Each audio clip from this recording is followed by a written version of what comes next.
welcome to a new episode of the Real Movie Critics, real reviews by real fans. Do not adjust your televisions, ladies and gentlemen. We are scubaless again, and that's okay. He's got a lot on this plate right now, so we definitely give him a pass. PTO has been approved. He is good to go. But I do, however, fortunately or unfortunately, however you look at it, repeat movie viewer, the psycho nerd, of course, this guy, the psycho nerd. When I was looking at the schedule for the movies, and I looked ahead to new movies that are coming out just so I could update the list. Mm-hmm. And next week, we'll talk about next week's here in a bit, but this one I've had on the calendar and I've moved it a couple of times because new movies came out or something shit happens, the world happens, so unable to do it. But this week, and this is one of my favorites, and I'm sure it's also the Psychos as well. And this is one of those rare sequels that is better than the first. Now, without naming the one we're going to talk about, can you name a sequel that is better than the original? In my opinion, I'm going to go with Psycho 2. I think it's a very underrated horror sequel, and quite frankly, it does a real good job of continuing the story, bringing back some of the original cast members from the original film that happened, 20 plus years before? Yeah. Give or take. So if you've never seen Psycho 2, but you like the first one, give it a go. It's worth your trouble. It's pretty good. I'm going to pull one out of my hat that it was a game changer when it came out. It changed everything. What, Terminator 2? Terminator 2, yes. Terminator 2 with the way CGI was, and this is the movie that kind of helped influence George Lucas to go, I should go back and redo my movies, and I'm ready to tell the rest of the story. Now, granted, Lucas didn't have to go back and remaster these movies. He could have cleaned them up, but he didn't have to add extra scenes that were just like he had some extra money burning a hole in his pocket. Let's just put a bunch of CGI in there. No, sorry. At least some of the things he put in the prequel or the sequel or the original. Oh my God. I just woke up. Give me a break. Wow. I just woke up. Some of the stuff he put in there actually works. Like all the little subtle changes during the Death Star trench run. Yeah. Pretty nice. Yeah. It looks a lot better than the original. But yeah, of course. Jedi Rocks, that's a matter of taste. It's a matter of taste. I liked that when it first came out, it kind of dawned on it. Part of me kind of prefers the original piece, the original music. So Lopty Neck. Dude, Lopty Neck is a lot of fun. But I'm sorry, but I have it on my phone. I have Jedi Rocks on my phone. I bought the single. Music, so yeah. I bought the single years ago on CD. Ooh. They actually had it on single and I bought it. Damn. Yeah, that's how hardcore of a Star Wars fan I was 20 years ago. That same song. Same song. Here we go.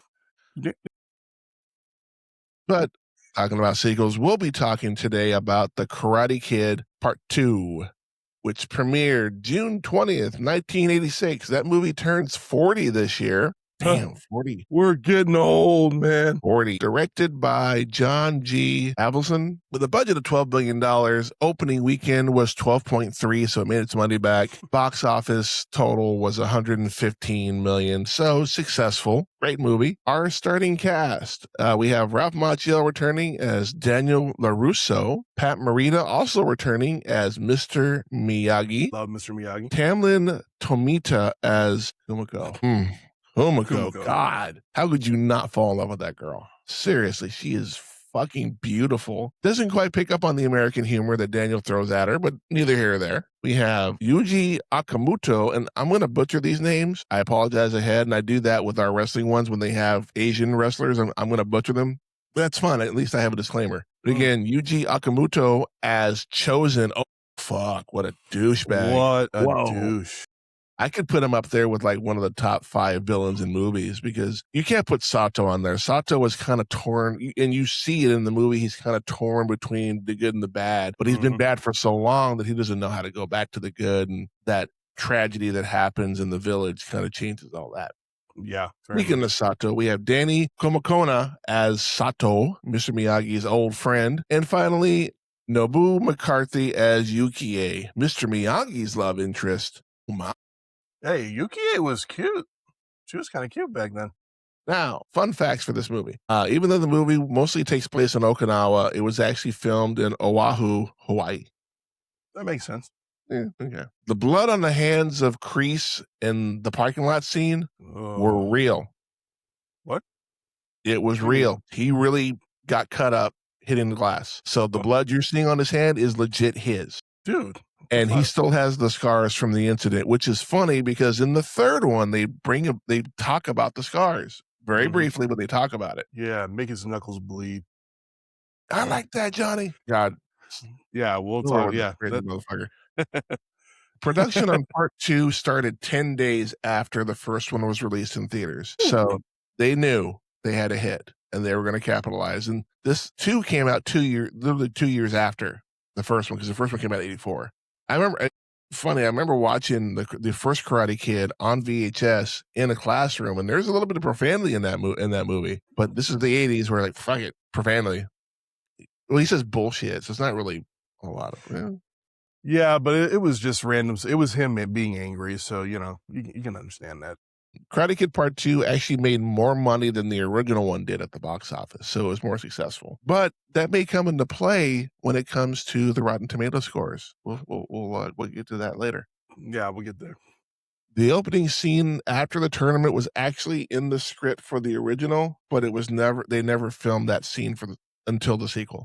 You know what? And that's one thing I love about this movie. Not only does it recap bits from the original film, the most important pieces without getting too excessive, especially with home video. It was only around for so many years at this point, so maybe not everybody had a chance to rewatch the previous film or whatever. Yeah. So I appreciate that. But then I love that whole opening at the aftermath of the tournament, because there's just a lot of shit going on. And the fact that they get all the original actors, including the Cobra Kais, to come back. Yeah, which you got top billing, and they got top billing at the end of the credits, returning as the Cobras, and it had all the Cobras on there. Now, yeah, even some of them didn't even have dialogue, but that's okay. It's just nice to see them there. The first season of Cobra Kai also revisits that tournament. Because we start, the first person we see is Johnny. Because the show's called Cobra Kai, so of course you're going to be focused on the Johnny character more than anything else. So just kind of the downfall of the Johnny character after that is everything just kind of went downhill. And we also learned that there was a lot more going on in Johnny's world that made him the bully that he was. He was being bullied himself. So yeah, that's true. Let's see. The song Fascination Waltz that plays in the limo ride to Okinawa is the same song that is played at the country club when Ali knocks the fuck out of Johnny. I always thought that was funny as a kid. Like, that's the same song from the first one. I love how he just kind of looks back at Daniel with a big smile, and Daniel's just looking at him like, you dick. Even though, there's no way he can know about it, but it's just funny. Nobu McCarthy, the lady who plays Yukie, she actually played Pat Morita's fiance on Happy Days. Yeah. So they've worked together before. A little bit of lineage there. Nice. When they're in town, when Kumiko tells Daniel she wants to be a dancer and points to the TV in the shop, the show on the television was the show Fame. Really? I want to live forever. The 80s. No? Huh. Wow. No, never watched Fame. Damn. Crazy. Our final fun fact, and this is my favorite, Gloria Love by Peter Cetera was originally written for Rocky IV, but Sly rejected it in favor of Hearts on Fire. It works out for everybody. It does. It really does. Yeah. Why do you need a love song in Rocky IV? No. You don't. You really don't. I mean, it doesn't fit at all. And only that, but the song Gloria Love, it's synonymous with this movie. It really is. It's the love theme for the movie. Now, this is definitely one of my favorite songs from the soundtrack in general. Bill Conti does a great job. The soundtrack from the first one is good. This one is platinum status. It's fucking incredible. One of my favorite soundtracks of all time. I love I love the pan flute, I believe it is. Pan flute, yep. Love it throughout the entire film. Every situation that's going on, the music complements every scene perfectly. It's 100%. Awesome. Now, my second favorite song from this movie, and we hear it very briefly, and it's when Daniel comes back with the car. He just finished the prom. Allie's breaking up with him, which sets up the love story for this movie. And they're playing "This Is the Time" by Dennis DeYoung, right when he did his solo career started. So definitely one of those two songs that. Yeah, we're big Styx fans. Everybody. Yeah, we are big Styx fans. Big time Styx. I personally have seen them in concert quite a few times. I know he has quite a few times. I just saw them earlier this year before I saw the Bit Brigade. So since we're talking about Styx and we have the forum to do it, JY, what's the other dude's name in Tommy Styx? Shaw. Thank you. I couldn't think of his fucking name. JY and Tommy Shaw, right here. Bring Dennis back. I want him back. We want him back. It's not Sticks without them. I know they sound great. They're No, they're good. incredible. They're still great in concert, and everybody And else they have, this is super off topic, they're but so good together. But you know what? I agree. remember I Chris. want to see one more concert with all three of you guys together. Yep. I think it's something the fans want. We Mm. want it. If there's any way you guys can just kind of reconcile whatever's going on and Yeah. get back together one Or last time. do it for one tour. Just, we're gonna do it for the fans. The fans want this so much. Give the I fans really what they do. want, seriously. And again, this is super off topic. Yeah, it really is. But Let us know what you think about that in the comments, just, if you're a Styx fan like we are, although I do love that episode of that 70s show where nobody wants to admit they're a Styx fan, and they come to find out they're all fans of Styx. They were just closet fans. I'm like, dude, really? my God, Why is Styx getting that kind of hate? You know what I mean? Come on. it's probably Come Sail Away. A lot of people try to make fun of that song. I'm like, I don't care what y'all say. I love Come Sail Away, for real. Yeah, it's a good song. But again, like we said before, this movie pretty much picks up right where the first one leaves off. The Quite tournament's literally. over. Daniel's, showering up. He's a little fucked up in the leg because he took some beatings in that leg and that knee. Of course, we see Kreese and the Cobras. They're arguing. Johnny's like, I got second place. Johnny was content. And even at the end of the first one, when he hands Daniel the trophy, like, you're all right, LaRusso. Good match. Good sportsmanship. It's sometimes you got to get that ass whooping to go, fuck. Maybe I'm the asshole. So we see that, but then Kreese puts fucking Johnny in a headlock and starts choking him out, and the Cobras are trying to stop him. But Actually, only one of them really tried. I think Bobby's the only one that really tries. They were like hesitant to jump in, like, oh, what the fuck do we do? Did you ever notice Dutch just turns his back as soon as he grabs him? He immediately turns his back and he doesn't do anything. It's like, yeah. Are you that pissed off about what happened that you're just going to turn your back to the whole thing? What's going on here, dude? Though, these guys have been together for a minute. They were the little bully clique in the high school. Yeah. I'm pretty sure he was pissed that Johnny went soft. I mean, if I'm not mistaken, Dutch is the one that got cancer in the Cobra Kai show, or one of them did, or was it Bobby? I always forget.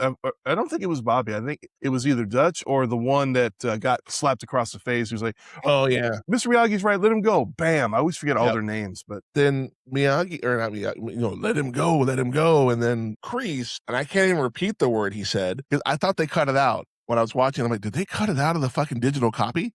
But it was there. It's in there. It's there. That's what he says. I'm not even going to say it. I'm just going to show it. That pisses Miyagi out just a tad. So, and the funny part is Miyagi never throws a punch in this scene. Never. He lets Kreese do all the work for him. Pretty much all he does is get out of the way. It's just he says later on in the film about best way to dodge a punch, don't be there. Don't be there. 100 there. There's a lot of foreshadowing in this movie that we see later on, especially with the drum later on. It's a lot of foreshadowing for future events in the movie. But like we said before, the blood on his hands was legit. And he's, mercy is for the weak. We do not train to be merciful here. Man faces you, he is enemy. Enemy deserves no mercy. And he's like, I'm going to get you. And then, and people are laughing. And then Miyagi kind of cracks the grin and winks at Daniel. Daniel asked a lot of questions, by the way. He always is like, I don't get that. Like, fucking ask, okay. Well, I mean, he was curious, like, you could have killed him, right? Well, why didn't you then? It's like, well, because Daniel's son, man with no forgiveness and hard living, worse fate than death. Not only that, but killing him is illegal. So, well, there's that, but I'll tell you what, I get why Daniel's like in that mindset, but it's like, why didn't you kill him? Do you see those policemen over there? Well, if it's not that, they would have arrested me. It's not like he wanted him to, because even when he's watching the whole thing go down, and right before Miyagi throws his hand down, he's sitting there like, no, like don't do it. Almost like he thought maybe he was going to for a second. See that tells you that Daniel doesn't really know Miyagi as well as he thought he did, because he's only known him for a few months. Miyagi wasn't going to kill him. So I mean, he's only known him for a few months. He's still learning, but true. But they've become like a father and son type of relationship, because Daniel's father passed away. We learn that in this movie when Miyagi's father passes away. And Daniel, and for a brief moment, Daniel becomes the teacher and telling him the story about his father and everything that happened to him. And Miyagi's just looking out in the sunset. You can see the tears in his eyes. And then for that brief moment, Daniel becomes the teacher and puts his arm around him. Just, you're good. Don't worry about it, man. It'll pass. It will. Or at least in There he does. Apparently, fucking Daniel's mom is moving to Fresno. Why Uh, would anybody go to Fresno, by the way? Fresno's a I've never been shithole. there, so I It's a can't I can't shithole. say Trust anything. me, it's a shithole. Fresno State, sorry. Those that know where that's from, you get bonus points. But he's setting up, I forget what he called it, but he's setting up another room for Daniel so Daniel can stay. That way he doesn't have to go to Fresno. They have that kind of relationship now where they're becoming friends and, they're family at this point. And then the mailman delivers a certified letter to Miyagi that his father is sick and is dying. And Daniel's like, "Your father's still alive? Like, how old do you think Miyagi is?" Well, I mean, I don't know. He talks so much about his father in the first movie, but there was never ever a mention of whether or Yeah, not he was still alive. So it just comes out of yeah, left field. And for Miyagi, you know what? To his credit, I give him all the credit in the world that not only was he willing to let Daniel stay there, to actually make him his own room and give him his own privacy at the house. yeah, That's pretty damn sweet. yeah. But you'll notice when Daniel when he walked in after the prom, and he's upset. What did he do? He raided the fridge. First thing he did, he grabbed a fucking chocolate milk and a cookie. And I'm like, really, bro? It's like he lives there at that point. Yeah, like, dude, really? Are you becoming that guy? Like, I'm just gonna take what I want, Miyagi has to go to Okinawa, so Daniel's like, well, fuck, I guess I'm going to fucking Fresno. And then he gets the bright idea. I got a better idea. I will study Okinawa and I will go with Miyagi. Miyagi's not having it at first. He wants him to go to Yeah, college. he's a I little can go hesitant. later. It's not that big of a deal. So they go to Okinawa and we're introduced to Chozen right away. And we don't know who the fuck he is. Mhm. But when he does that laugh, like, and some things have not changed, huh? Like, okay, Yeah, it's like, that's an that's uncomfortable laugh. that's an uncomfortable snicker that he had there, and we're introduced to Sato. Yeah. You come to Oh see boy, father. Sato. You have I'll tell you business. what. You have business with my father and with me. Okay. To this day, I question whether or not his dialogue, whenever he's talking like this, I question whether or not that was really him talking or if it's a dub because I can never tell. To No, this it's day, it's I'm not. him. It's just It's really him because because it I'm really pretty sure he feels was like it just doing the sometimes. Batman thing, like, I'm Bruce Wayne, I'm Batman, just kind of changing it up. We get to the village, we're introduced to Kumiko. Kumiko right away is just struck by Daniel, like, oh, Yeah, hi. You immediately. got to think though, she's probably never left that island. She's probably never seen, or she probably has, but just something about Daniel just pulled her right away. We're introduced to Yukie. Apparently, she's known for a long time where he was, but out of respect, did not reach out. Interesting. Makes me wonder Yeah, how she found out and how long she knew about all that. It really makes me wonder. I'd say And Google, but that's not even close to the truth because this is no, 86. no, There's no Google yet. it's We kind see the of, village. Oh, go ahead. I was gonna say it's a little bit like when he first walks in the room and they first see each other. Hmm. It's like, wow, you can tell there's a lot of feelings Yeah, going on at that exact moment between the father dying and never seeing each other yeah, after what, 50 years at and that least? love never died. No. That love never died. If anything, him being back there, it rekindles almost immediately after the father passes And away. Literally, they talk which is about that. yeah, they do. And the tea ceremony that Daniel and Kumiko said, "What are they doing?" He's like, "It means they're falling in love again." And she's just fixated on the tea ceremony, Mhm. which we see later with Daniel and Kumiko. Yeah, just the fact that that love never died, and we didn't really touch on the plot of why he left. He left Okinawa because he was in love with Yukie, but I believe Sato had an arranged marriage with her through his Yeah, that's family and her yeah, family. that's what it was. Because Sato was the richest family in the village, Yuki was the poorest. Seemed like a good arrangement, which is what Miyagi says. But Mhm. Miyagi and Yuki were in love. Sato finds out, challenges him to a fight. Miyagi has said from the first movie, I don't like to fight. I will Mhm. if I have to, but I don't like to fight. So he just says, fuck it, I'm out. He leaves. Now, is that a cowardice act to walk No. away like that? No, I don't think so because at the end of the day, it was a brash move on his part. It was something that he never should have done. And he Yep. even says to Daniel, he's like, well, I don't understand. You loved her. She loved you. Why? How could you leave? It's like, Daniel, don't put passion before principle. Even if you win, you lose. And Yep. I learned that fact all too real in my own personal life. And you know Yep. what?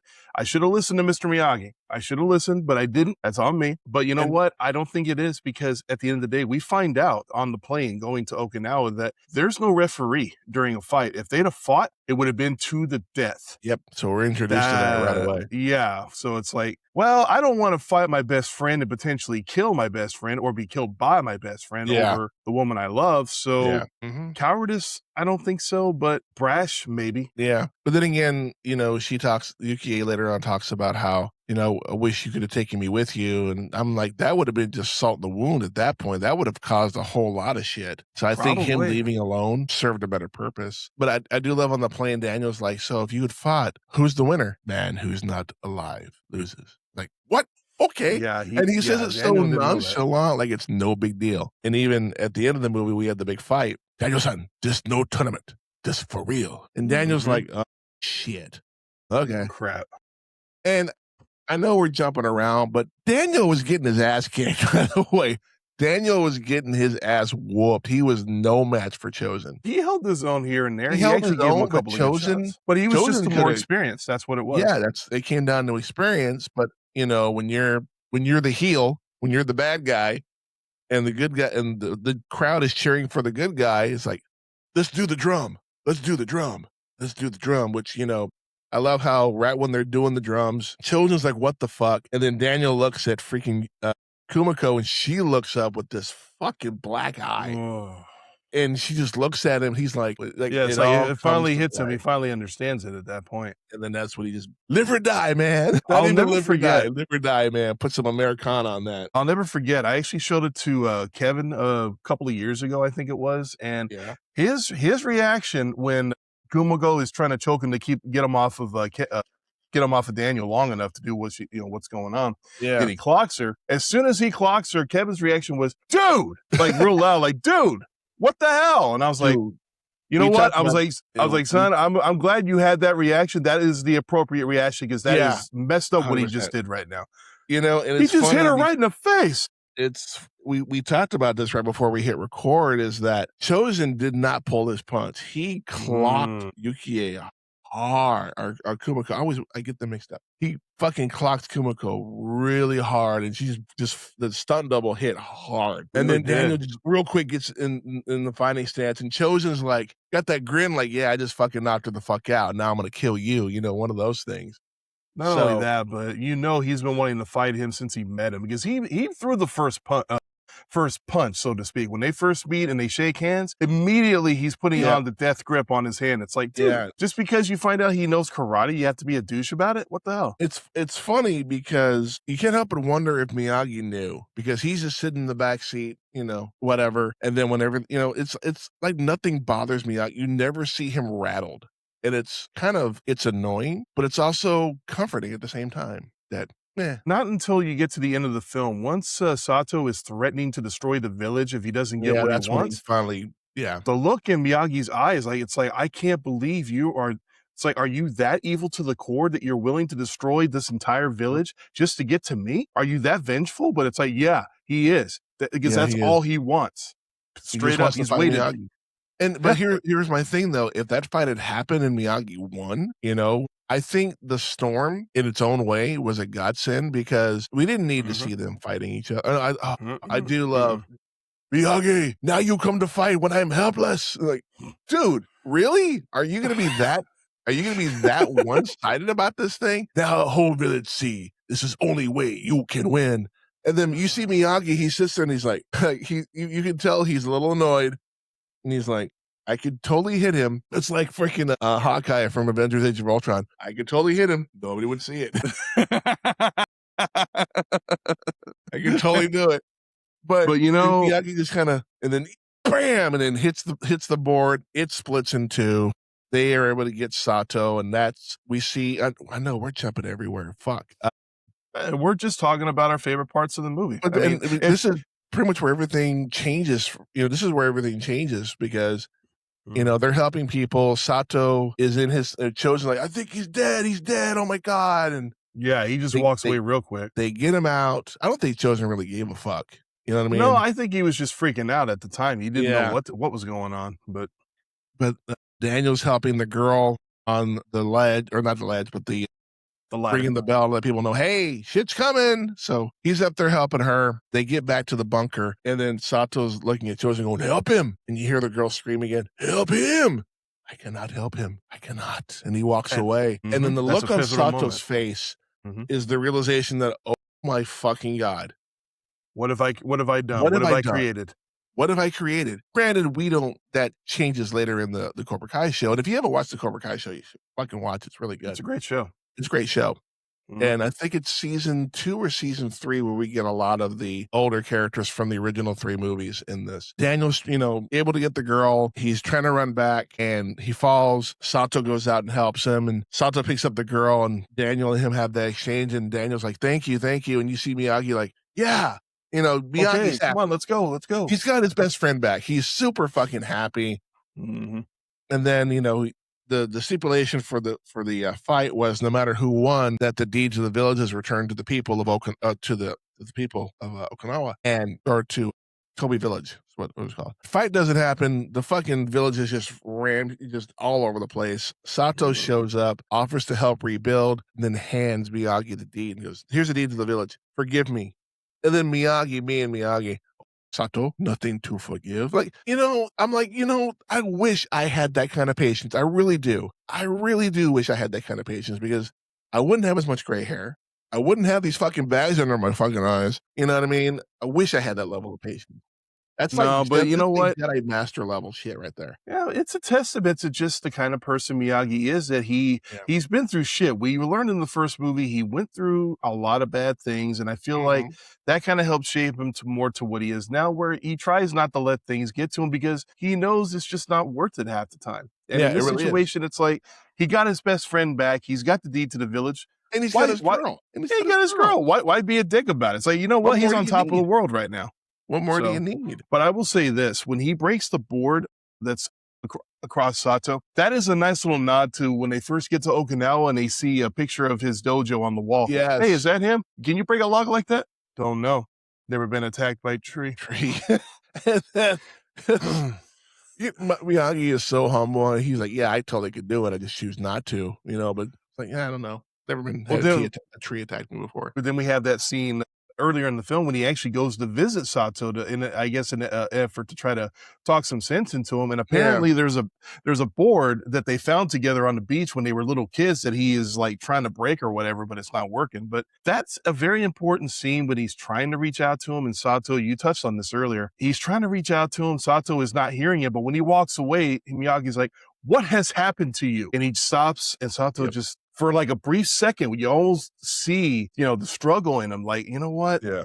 Is it really worth it? Then he looks at Miyagi again and just that quick, it comes right back. And it's like, he's been so vengeful for so damn long. He just can't let it go. It sucks. But we touched briefly about Chozen and Daniel, but of course the student is going to follow the teacher. And if the teacher, Miyagi says something in this movie that I believe 100%. There's no such thing as a bad student, only a bad teacher. You were not born into something. You have to learn about it somehow. I will not get political about that, but you get my gist of this. I think you made your point.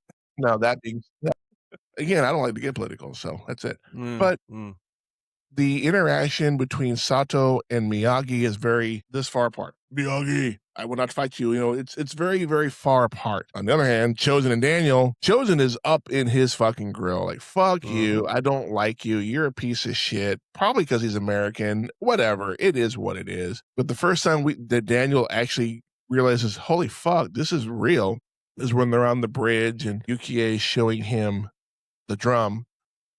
Did I say Yukie again? I meant Kumiko. Oh, yeah. Yeah, Kumiko, he's sitting there practicing the drum, and she walks up, and she's like, oh, it looks like a bone dance, and she tries to show it to him.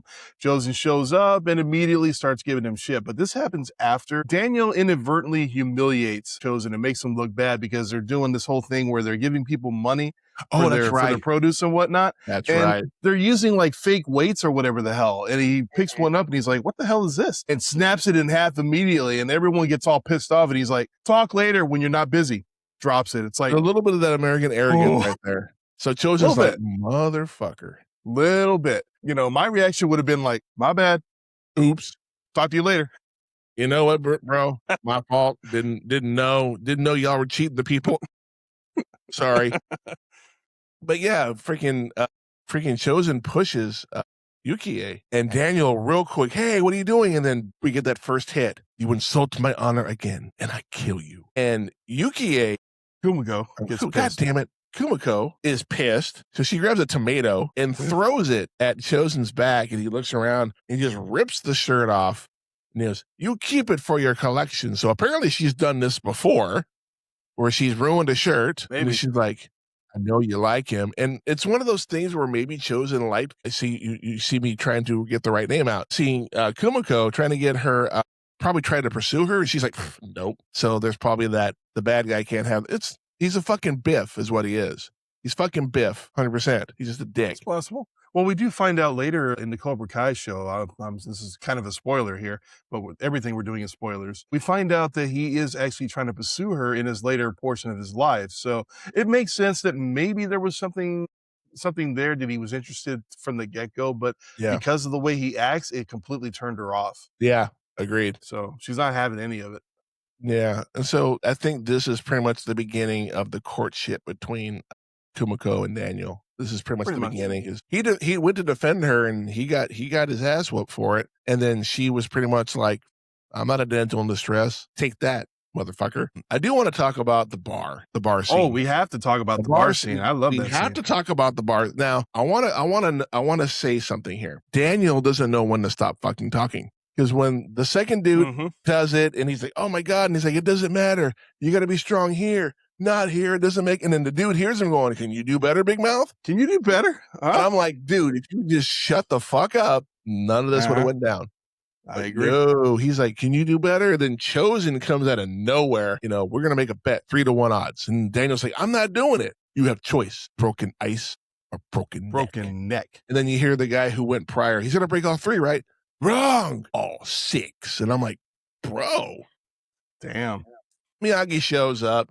Don't worry. Miyagi fixed everything. What odds? 3-1. How many pieces? 6. $600 says he breaks them all. And Chozen's like, I can't cover that.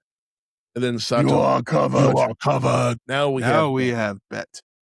Earlier in the movie, Miyagi taught Daniel how to focus, how to breathe in, breathe out, So he's like, what am I supposed to do? Focus. That's great. What the hell am I supposed to do? Or what are you going to do? I'm going to pray. So it's like, Daniel's sitting there, he's focusing. The camera pans to Sato a couple of times. And Sato is just watching him. I don't know if it's like, okay, he's been teaching him. Because Sato doesn't know. Chozen knew, but not Sato. And I'm pretty sure Chozen probably never mentioned it. Or at least it never came up in conversation. I seriously doubt it. So Sato's looking over going, he's been teaching him the Miyagi karate. So almost like he knew that he was probably going to succeed in that endeavor, but it's that's why he's sitting at the bar, we don't honor bet with coward. And he's like, just give him his fucking money, dude. Seriously. Breaks all 6 of them. And Chozen's like, what the fuck? I do love that, even though it's not totally him, that Daniel always seems to one-up Chozen. Breaking the weight, breaking the glass, hitting him in the dick, shit like that. I will say this about that scene. I do love how it all plays out where he does the whole breathing thing. But do you ever notice right when he gets his hands here and he goes for the big kill, he almost hits Yukie right in the face. Like his arm comes, I think he tapped her on the nose or something because she kind of briefly reacts before she smiles after. Go check it out because I noticed it like 10 years ago or some shit. I was like, he almost hit her in the face, dude. What the hell? But she was too close.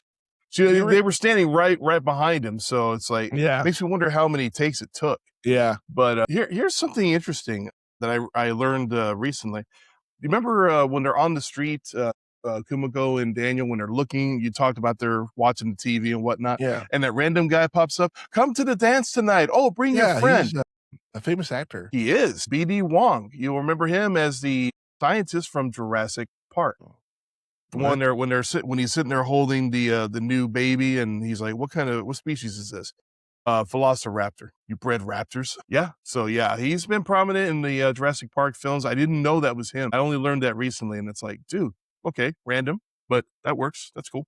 You brought that character up. He gives them an invitation to a dance, and Kumiko's like, you want to go to the dance? He's like, fuck yeah.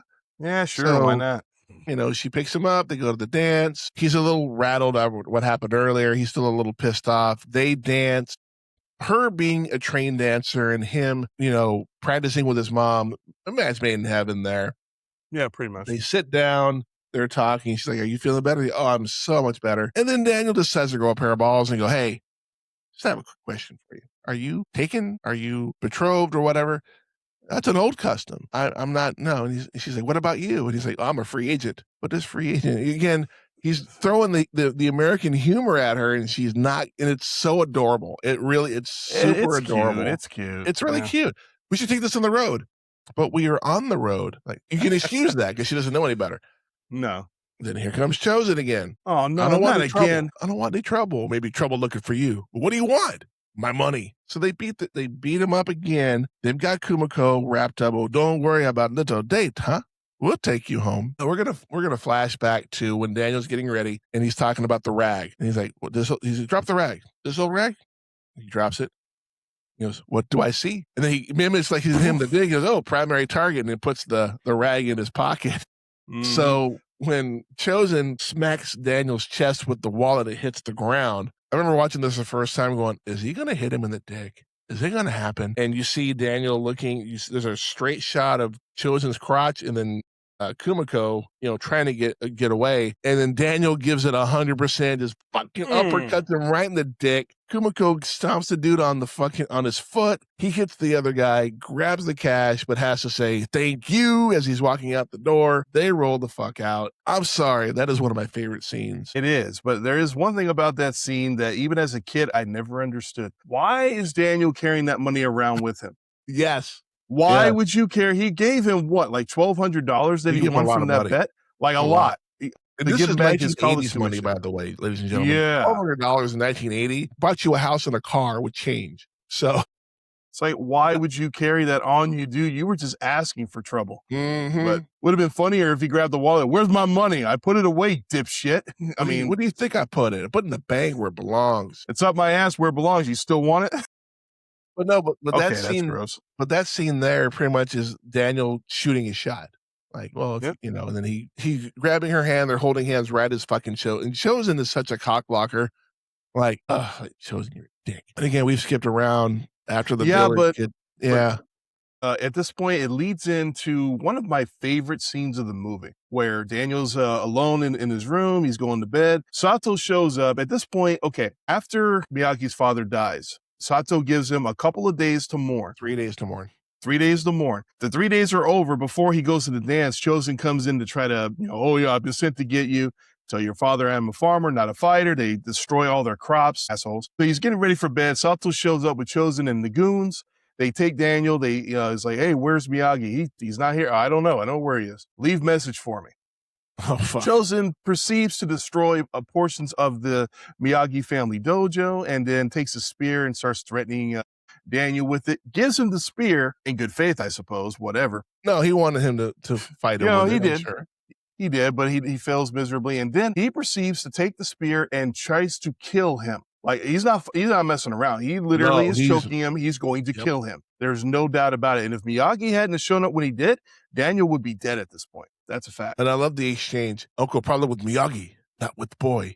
You have a problem, old man, with me. And I'm like, whoa, the sub boss. And this is what I love about this scene. He sicks his little goons on Miyagi. He takes them both out in quick time. Goes over to Chozen, takes the spear, takes out the guys again for a second time, and actually briefly has an altercation with Chozen, and he overtakes him very easily. Yes, he does. This is why I love this scene. Not only is it cool to finally see Miyagi really fight and see what he can really do, but there are no stunt doubles. Pat Morita is doing it 100%, and I unbelievably respect the hell out of it because you believe everything he does. Did you notice when he was fighting the goons, one of them, he bitch slapped him? He literally came across and fucking bitch. I'm like, damn, Miyagi's a pimp, keeping his pimp hands strong. He legit just pimp punched that bitch like that dude like there was nothing. Well, not only that, but I think he clocked both of them in the balls. Yeah, when he fights the first one, he hits him down low and then throws him down. And when he throws down the spear, he hits Chozen, hits one guy right in the dick, it looked like, before he grabs the other guy and just bam. To be fair, when he fought the Cobras in the first one, he kicked that one dude right in the dick. He kicks him and says, oh, and then he fucking just beats the shit. It's fucking hilarious.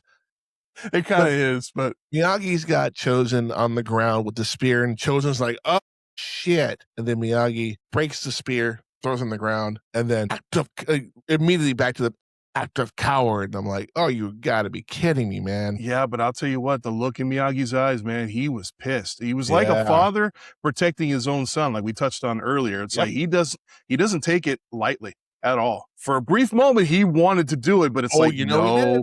no, he did. But he broke it in half. Like, no, we're Yep. not doing that. Now, So before we end this review, I do want to talk about the abode dance, the abode dance scene. We've touched on it here and there, but we really haven't dug deep into it.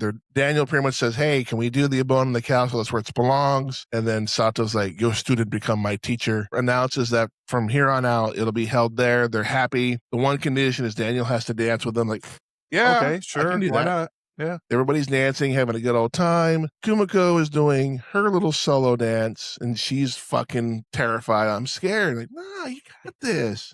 I told you you look beautiful. No. Well, you do. It's Nice touch, Daniel. yeah, it's a real nice touch.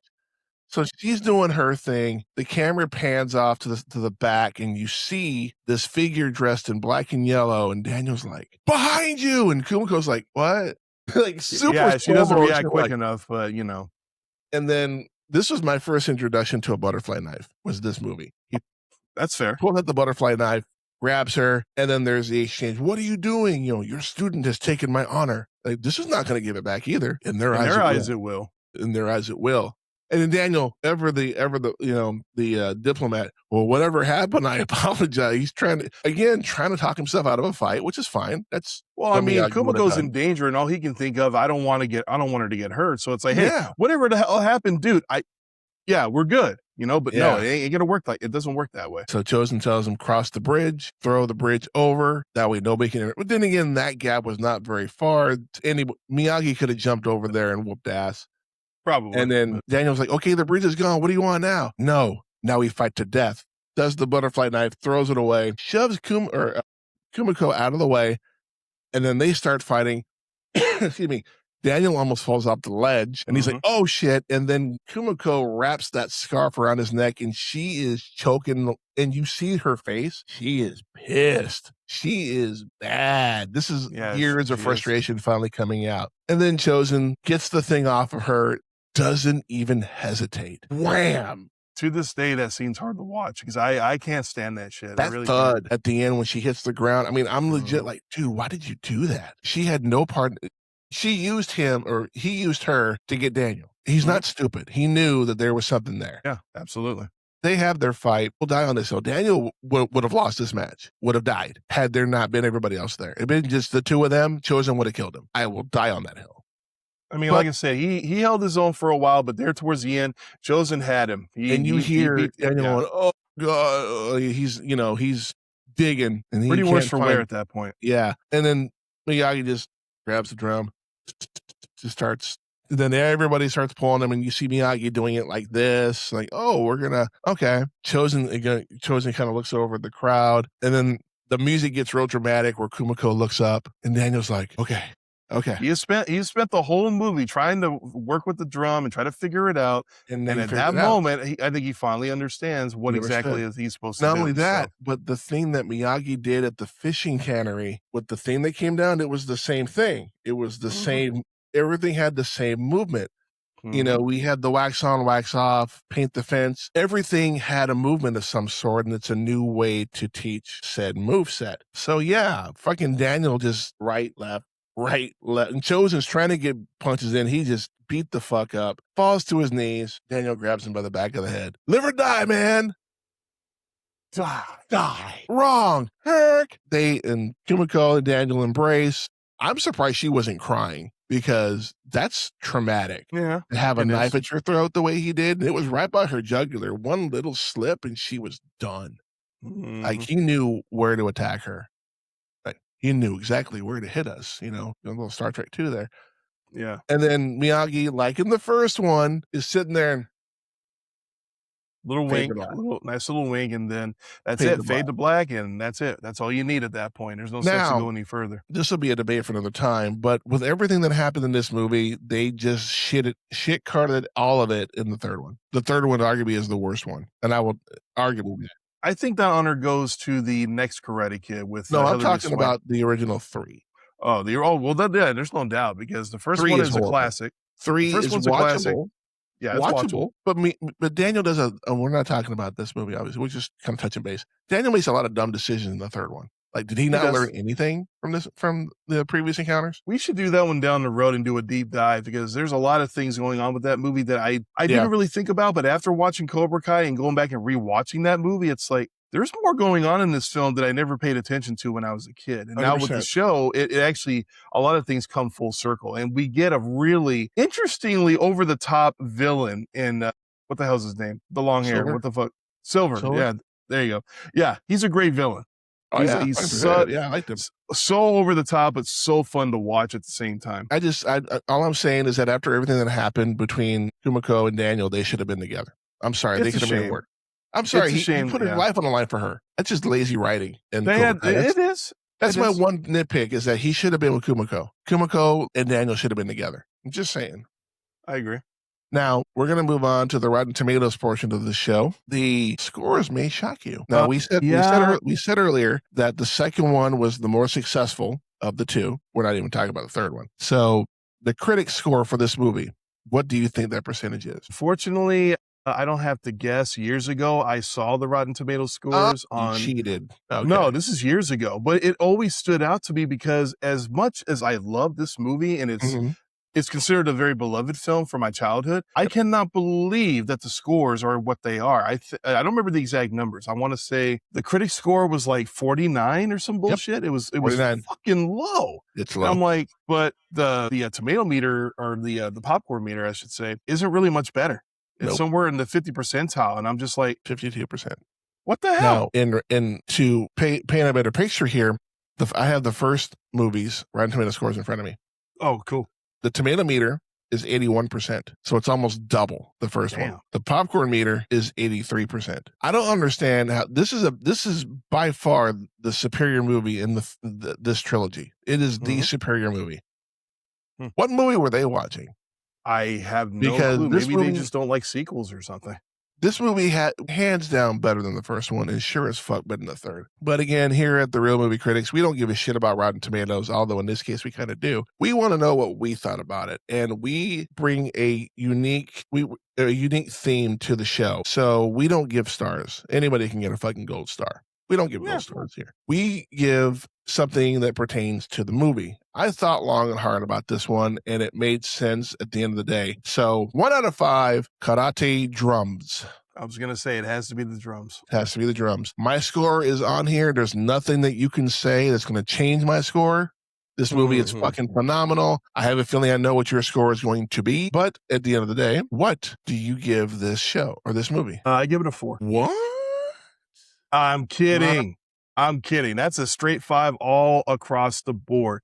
I freaking love this movie. I love this since I was a kid. It's only gotten better as I've watched it throughout the years. I watch it on just about every year. I throw this movie on and check it out. I know this movie so well, it's officially background noise at this point. I don't even have to look at the damn screen. I can quote different parts of the movie to you, just like with Star Wars, but I won't do that. But the soundtrack is great. The cinematography is great. The acting is great. The story is great. One of my favorites from my childhood, and quite frankly, one of my favorite movies from the 80s in general. All across the board, love this fucking movie. You said 5, right?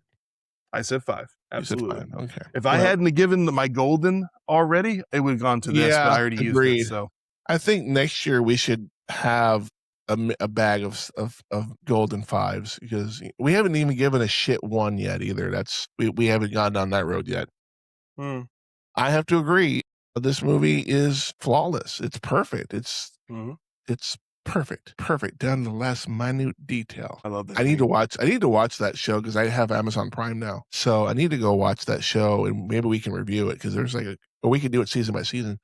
But neither here nor there. This movie is just fucking perfection. It's a great story. It's a love story. It's a tragedy. It's everything mixed into one. And I'm sorry, I was in love with Kumiko. Wasn't still in love with her to this day. And when we saw her in Cobra Kai, she didn't look any different. She looked the same. And I'm like, do you remember she was on an episode of Quantum Leap. Do you remember that? I do remember that. Yes. Yes. Yes. I remember that episode very distinctly because I recognized her right away.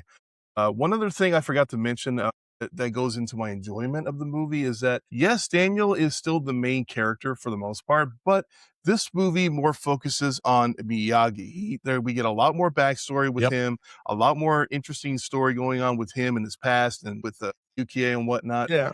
And I do like how we get a little bit more focus. We only learn so much about him in the original film, so I really appreciate the telling of the story for his story as well. Yeah, So agreed. I love it. I haven't given my score yet, though. Oh, yeah, that's right. You didn't. No, I haven't. Yeah, come on. Is anybody Really? surprised right now? Really? Is anybody surprised? No, they really shouldn't be. And with Scuba not being here, this again brings the score. It's a 5 across the board. And I didn't think to ask Scuba if he would have given us at least the score because he's got a lot going on. So I didn't want to bother him with it. But yeah, we both give it a 5, so it gets 5. And again, if you've never seen this movie, you should. I know it's been 40 years, so that's the reason why I didn't put spoiler alert at the beginning. It's not a new movie, it's an old movie. If you've never seen it and you're watching this review, that's on you, not on me. But if you've never seen it or you've seen clips on TikTok, is how I watch movies now, like new movies, is I see clips on TikTok. That's how I got into the show The Rookie with Nathan Fillion. It looked interesting, so I binged it, and I love the show. It's fucking great. So if you've never seen Karate Kid 2, fucking watch it. And if you have watched it, let us know in the comments what you think. Do you think our grades are too high, or obviously they can't be too low because you can't go higher than a 5. He's not on this show anyway. But let us know what you think in the comment section about the Karate Kid. Psycho Nerd, promote yo shit. All right. Well, the Psycho Nerd hasn't been around on my channel as of late, but that's okay. You can still catch all my previous episodes on YouTube. You can either type in the Psycho Nerd Podcast, or you can just go to my YouTube channel, which is Repeat Movie Viewer, and quit. I see you over there. I have good peripheral vision. I'm going to slap you. But, I just released a new video 2 days ago. That was my Pete's House episode 5. I binge watched all of the Evil Dead films, already up to 11 views. Yay. I'm happy. I'm actually working on my Evil Dead review or Evil Dead Burn review as we speak. I just need to I'm going to slap you next time I see you. I see you doing that shit, turd. But you know what? I actually have good news today. I woke up today. I have good news. I woke up today. I am officially at 40 subscribers. Nice. I finally hit the 40, just waiting to get to the 50, trying to get that one benchmark that I've been trying to hit for the past year. But you know what? We're at 40. That's an accomplishment for me, and I'm very happy about it. And you got there quicker than I ever did. Yeah, get him up to 50, guys. Like, subscribe, follow his show. Come on. The links will be in the description down below. And with that being said, of course, not just with the Real Movie Critics, but also the Josh Zodiac Podcast, the greatest wrestling podcast you've never heard of. This week's episode is a review of SummerSlam 1998, which was not held in Vegas. It was held in Madison Square Garden. If you've seen the episode, you'll know what I'm talking about. I legit kept the all-in or the double or nothing notes on the place, but I'll have to proofread going forward, which is fine. But again, you can find both the Josh Zodiac Podcast and the Real Movie Critics on the Real Zodiac Productions on YouTube. Both shows are on there on their own individual playlist. You can share old episodes on there as well. You can also find them on Spotify as well as Apple Podcasts. We finally have them both on Apple Podcasts. There was an issue. I was able to fix it. So for the Psycho Nerd, I am the Josh Zodiac. This has been the Real Movie Critics. And that is our final word on today's movie. Whether you loved it, you hated it, or you fell asleep halfway through and woke up wondering what the fuck just happened, we'd love to hear your thoughts. So be sure to like, subscribe, follow, and leave a review and a thumbs up wherever you get your podcast. Until next time, keep the popcorn hot, the drinks cold, and remember, kids, the credits may be rolling, but the conversation is just getting started. We will see you at the movies. Lights go down, the tension's rising high.